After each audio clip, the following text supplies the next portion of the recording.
In Full Zoom is presented to you by Calvo Enterprises, Inc.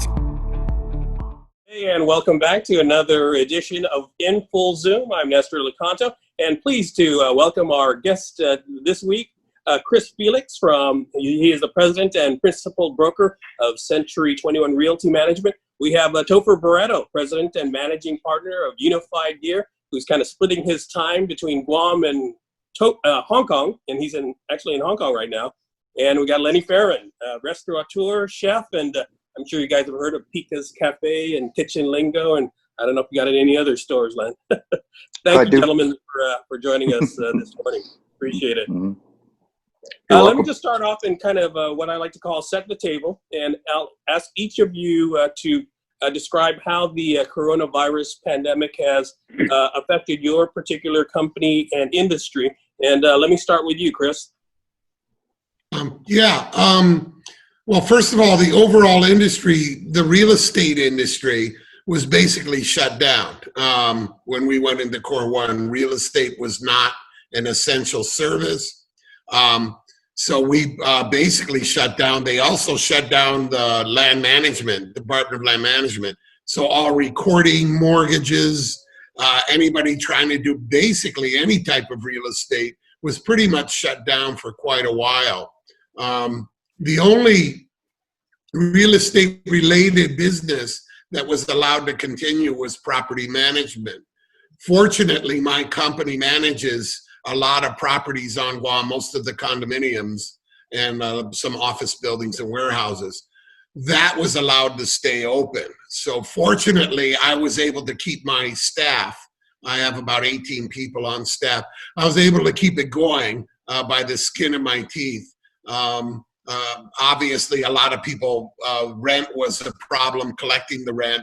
But on the condominiums end, most people were paying their condominium homeowner association dues. So we were able to stay alive, but a lot of real estate companies really had to just take a deep breath. Plus, we started getting mixed signals from the government. You can open, you can do this, you can't do this, but I'm sorry, you can do this, but you can't do that. So things got very confusing for about a month. Yeah. How about you, Len? In the restaurant business, how were your stores affected?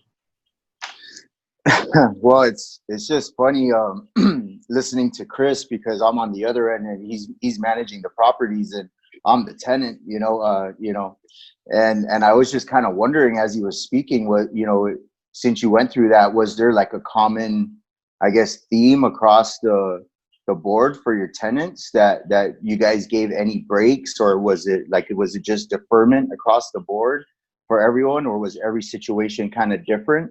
Because I have 4 landlords and I'm also a landlord, and I know what I had to do as a landlord, but as a tenant, I receive all different kind of reactions from each landlord. So I don't know. Sorry, Nestor, I don't want to. I'll definitely talk about the business and everything, but this is a big part of it because we're business owners, and us as restaurants, we had to pay the rent, so I don't know if you could just maybe enlighten me, Chris.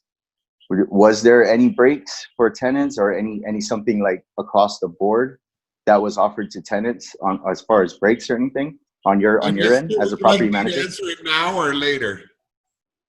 We can talk about it now. Actually, Len, I was telling Chris earlier that was one of the questions that I was going to pose. Okay, no worries. We can get to that. Deferment. But so let's put that on hold. I'll ask Chris about that later. But can you just tell us about the impact to your businesses?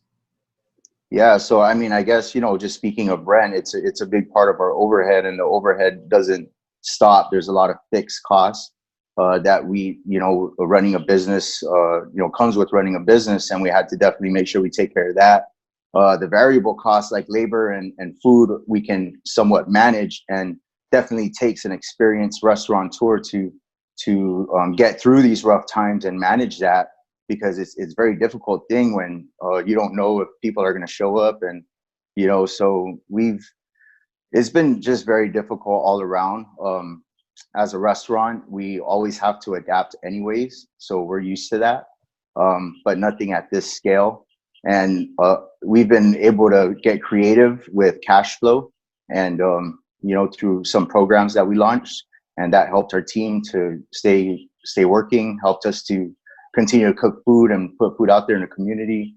And we just had to do that to survive. Otherwise, we wouldn't have been able to get through this. Yeah.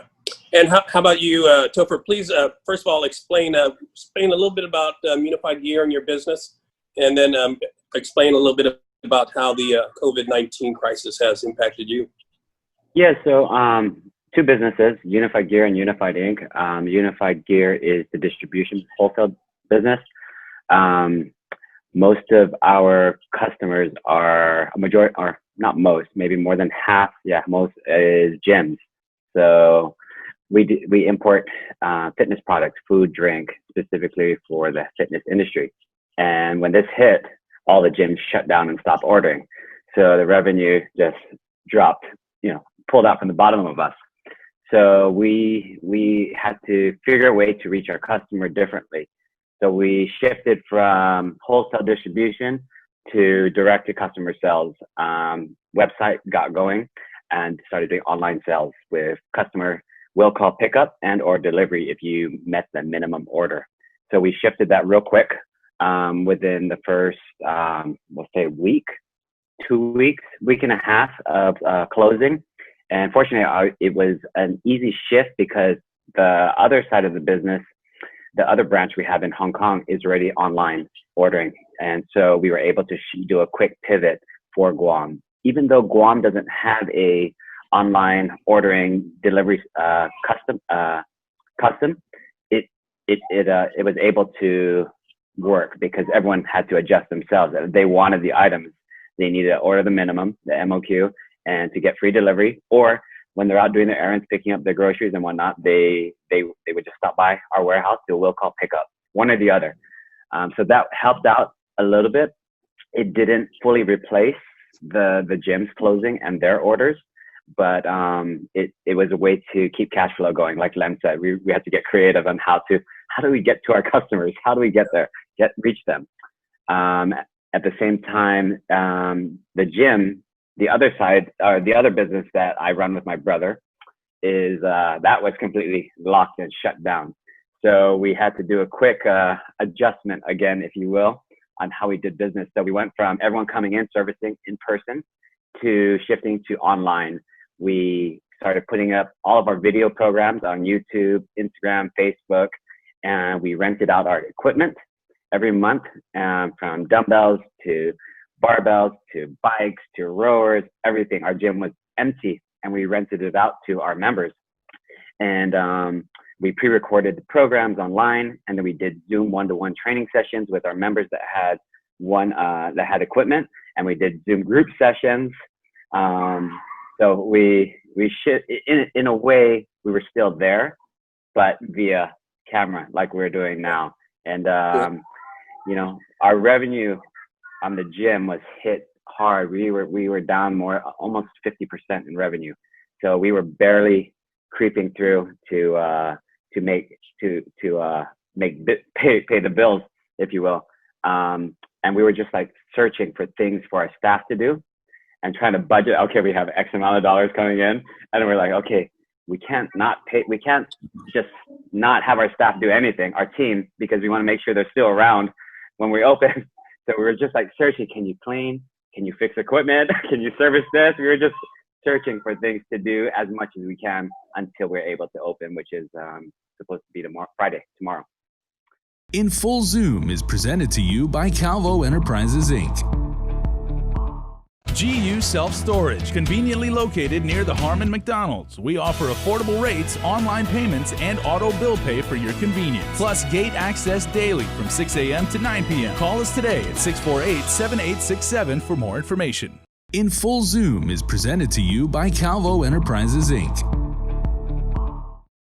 Absolutely. And Chris, alluding to what Lenny was asking you earlier, what about deferments and even what do they call it? Forgiveness. What is the implications of that, particularly here in Guam? Can you talk about that?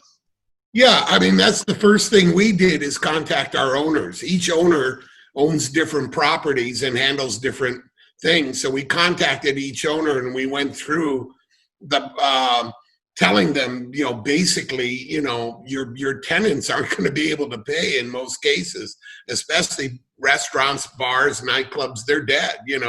Some warehouse tenants, they're wholesaling and retailing, and they're doing fine. So we looked at each owner and each tenant, and we recommended to the owner whether they should look at an abatement, a rent deferment, or a rent reduction. Abatement means just forget the rent, wipe it out. A deferment means, okay, for the next 2 months, you don't have to pay the rent, but can you pay it over the next 8 months or 9 months, spread it out. And then one owner said, offer the people half rent. If they pay half the rent, we'll just drop the rent in half. So each owner took it differently depending on whether they had mortgages or they were living off the income and what they could afford and stuff. Then we sat down with each tenant and worked it out. I was really happy. I was surprised at the owner's response. They were very empathetic, and they really worked with each tenant. And we were able, I don't think we lost any tenant. And we still, we managed maybe 7 or 8 nightclubs and bars that are totally shut down, and looks like they'll be shut down all of June. And yet the owners are still holding their breath on those and working out. So each one was negotiated separately in answer to Len's question, depending on the owner and the tenant, what the tenant could afford and which way the tenant wanted to play it. You want to pay a half rent or a third of the rent and just get it and just stay alive, and you don't owe anything at the tail end, because it's going to get tough. I mean, if I do a deferment, what are you going to do after when you open up? You only can open half your restaurant. I mean, how? And yet I want now your regular rent plus 20% or something. We have to look at each case, and we worked each one out, and we hope we got the right formula. We'll find out over the next 3-4 months. All right, thanks. Moving to you, Len, you might, I don't know if you want to comment on what Chris just said, but I also wanted to ask you about, as you know, the governor has reopened, as Chris mentioned, for dine-in. Talk about how that will kind of impact your business. Is that something you're happy with, even though it's only 50% capacity? Talk a little bit about that. Well, one thing I do agree with the governor is that the safety of the patrons and our team members is definitely first and foremost. And we will not be opening our dining room at Kitchen Lingo because of that, because it's such a closed space, smaller space than, Pika's actually has a little bit more room. We have a lot more team members there, and we can do obviously it wasn't in our business plan to open at a 50% capacity, but it was like, we're talking about rent. It was barely hard to pay rent even on a good day. Now we're talking about 50% and then deferment, paying rent and then some. I mean, so every restaurant I have to treat somewhat differently, and we got to make those decisions as we go. And Pika's is we're talking to the partners, and they're definitely ready with the team, preparing to reopen dining. Little Pika's is another one in Tumon where it's just kind of like ghost town, and then we have Kitchen Lingo in Agana, which we're already me and my partners are just already rethinking the concept, because I don't think, for those that got a chance to come to Kitchen Lingo and experience that, good for them, because I don't think that will happen again, not at least not for a long time. Right. But and then, of course, as far as Kadu, we're a takeout only. That's the way it's always been. So we're okay there. Yeah. Talk about the guidance and what that would the additional costs, I guess, to restaurants to keep the facility safe for patrons and employees. The cleaning Yeah. Cleaning supplies are not cheap. We have to use a lot more gloves. Hand sanitizer is not cheap. And we were talking about a business that nickel and dimes things, you know, or saving on we're worried about wasting napkins and utensils and, you know, breaking dishes. And now we got to think about hand sanitizer and all these extra stuff, all the extra labor for cleaning. Doesn't really balance out with the 50% capacity. And when 10% of the business was takeout and now you have to make it, you know, 100% or 50%, it's a really tough transition.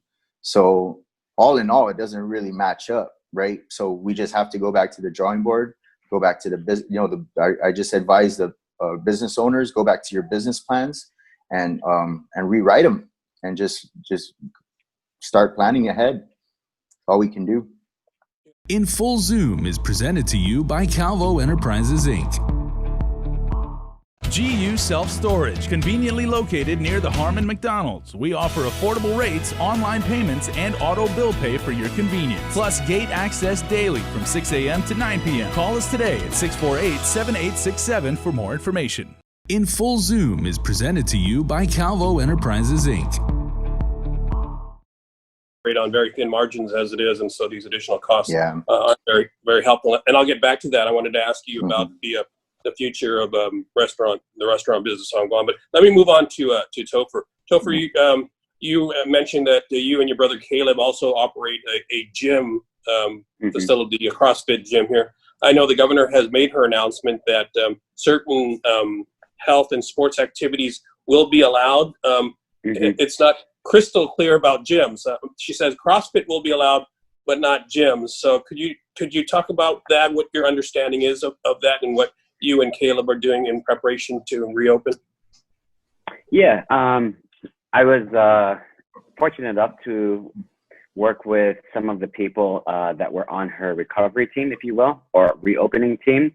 I've been very vocal with them, and I came off I hope I didn't come off too pushy, because I was constantly sending them emails and ideas that I was getting from Hong Kong, from the States, because I'm part of a bunch of different groups, if you will, that we're just constantly talking about ideas on how to open, how to make it safer. And during this process, I was emailing them the whole idea of reopening and how it will be safer than going into a grocery store. Because what we came up with is when you walk into a CrossFit gym, a group studio, whether it's yoga, Pilates, CrossFit, we at Unified and others have the ability to block people off in bubbles, squares. So we created a 10 by 10 square at our gym, and about 100 square foot or 80 square foot, depending on where the square is. And we were going to put all the equipment in that box. So as the group comes in every hour, everyone's going to be put in a box to work out, do their fitness for the 45 minutes. And you come in and clean your as you enter, you wash your hands, you clean the equipment before and after. And then there's a 15-minute transition period where the coaches and the team will do another cleanup, where one group goes out, clean, one group comes in, and everyone just is moving like on a conveyor belt. Group 5 p.m. comes in, everyone goes to their box, gets ready to work out. No one leaves the box. There's no sharing of equipment. You go to the bathroom. It's all like you've got to raise your hand like you're at school. You're the bathroom teacher. Okay, go ahead. Wait, one person in the bathroom, next one can go. You know, it makes it so it's overkill, but at the same time, it makes everyone feel comfortable and safe that we have the procedures set up.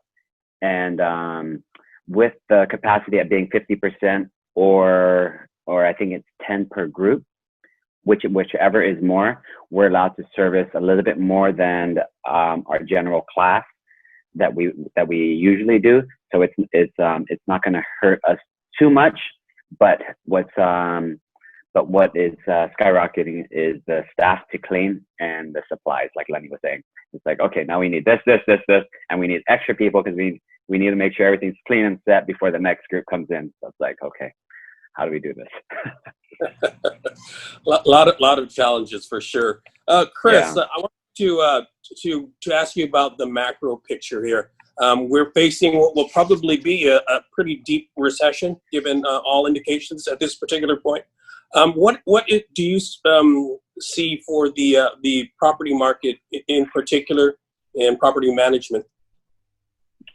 Well, the overall real estate market, unfortunately, I don't see, I think it will be lucky if prices hold. Probably in certain areas, raw land and developments will probably drop in value. We rely on raw land and developers. We rely on off-island, mostly off-island construction and investors. And that isn't going to happen until Guam opens up. The governor's talking of July, but she even started saying, if you're coming from the Philippines, we're still going to put a 2-week quarantine. And those kind of messages are really bad. People just stop coming until they're sure and they're safe. And so unfortunately, I don't see the real estate market bouncing in any way.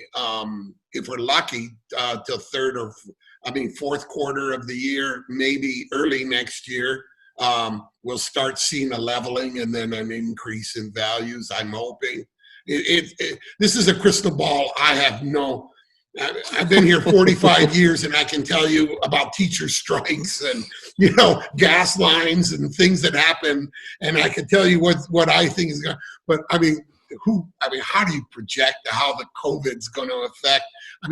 With Asia so touchy, the people who do come here are very sensitive to this thing. And so we're really going to have to lay out the red carpet. We're really going to have to get them here.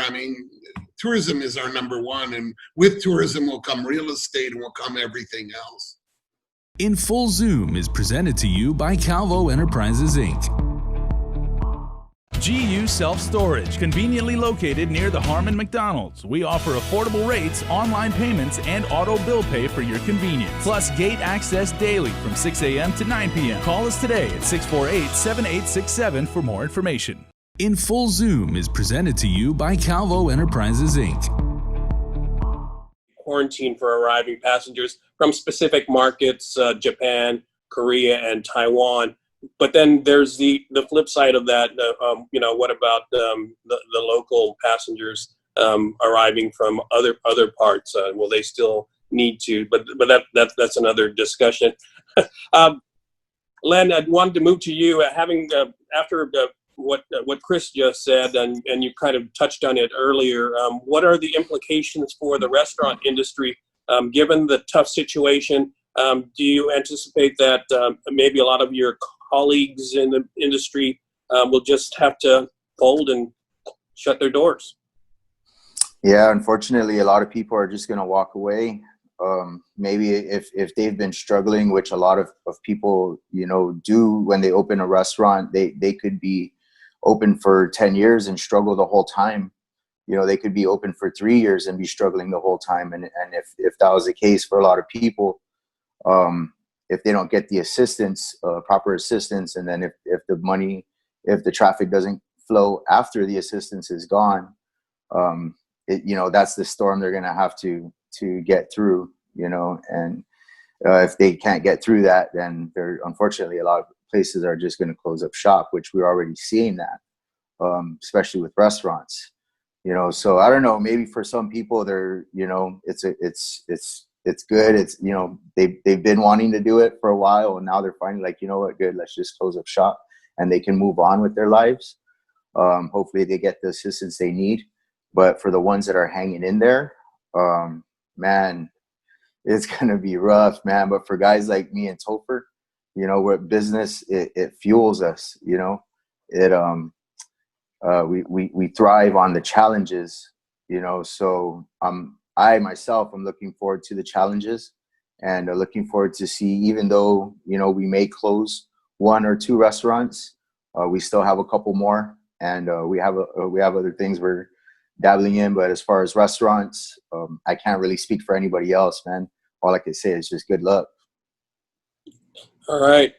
Good luck. Yeah, absolutely. Topher, I'm running out of time, but I did want to get in one more question. This doesn't really have to do with Guam, but since you are in Hong Kong and you do business out there, maybe explain a little bit about what the Beijing government is doing in Hong Kong and what effect has that had on the business climate there? That's a good question. Well, I don't know exactly what's going on because it's very, with all these new, what Beijing's looking at doing is very, there's no actual details of how they're going to implement it with this new rules, new laws they're trying to implement to control these protesters in Hong Kong. But Hong Kongers, they're not happy. So there's going to get more protests going on, and they're going to let Beijing know that they are not happy about it. But other than that, business here, Hong Kong never went into a lockdown over the COVID. Hong Kong just put out tons of rules and regulations and guidelines and put it to the people and the business owners. If you want to open, these are the rules. If you want to go out into public, these are the rules. Masks, hand sanitizers, 50% capacity, all of this rules, they put it out to everyone. And so Hong Kong never went into lockdown. We went into a partial lockdown in March when there was a flood of incoming arrivals from Europe and US as they were escaping their countries because the COVID, COVID-19 shot through the roof. So everyone left Europe and left the US to come back to Hong Kong because Hong Kong was safer, or is safer, with less, cases. So they went into a partial lockdown of closing dine-in and gyms for, I think, 5 weeks, 6 weeks. And then now everything's open again fully with rules and everything, and it'll stay open. So business here has been moving along a lot smoother than the rest of the world, surprisingly, because Wuhan and China's just next door, just a couple miles away. So yeah, so not too bad. Yeah, I was wondering, because of the uncertainty of what the Beijing government has planned for Hong Kong, maybe that a lot of Western businesses or companies in particular might want to be leaving Hong Kong, and would that flight of capital, maybe would Guam be an attractive place? So everyone that's here, the businesses, the international businesses, they're here because of the tax regulation. It's real simple to do business here, to set up. Corporate structure here is a flat rate of 16% tax, done and stop. Guam with the GRT, it's very unlikely that they're going to be moving to Guam just because tax structure in Guam is expensive. I don't want to get Chris started on the GRT. Yeah, but I don't think, from what I know, all my friends that are in the financial industry and from the law industry, a lot is not going to change because those rules are not going to be affected. And a lot of us don't feel that Beijing is going to make big changes, because at the same time, they're not dumb. They like money. They want to make sure they don't lose any money. They want to make more money, just like everyone else. So they're not going to implement any laws that will hurt the commercial industry, the businesses, the finance industry, because that's what brings in so much money to Hong Kong, to China. And as much as it sounds like they're willing to do anything, they're also not dumb and not looking to cut their nose off to spite their face, hopefully. But that's the word here. Everyone feels confident that it's not going to affect anything as far as business. The only thing that will be affected will affect business here will be the protesting and the fight between U.S. and China with the trade wars and whatnot. But other than that, everyone's not worried about the laws being changed and whatnot. Not just yet, but that's the vibe right now. All right. Thanks for the insight. Appreciate that. All right, gentlemen, a fascinating conversation. I wish we had more time, but we're kind of out of it right now. Thank you very much to Chris Felix, Lenny Fejeran, and Topher Barretto. I'm Nestor Licanto in full Zoom. Thanks for watching.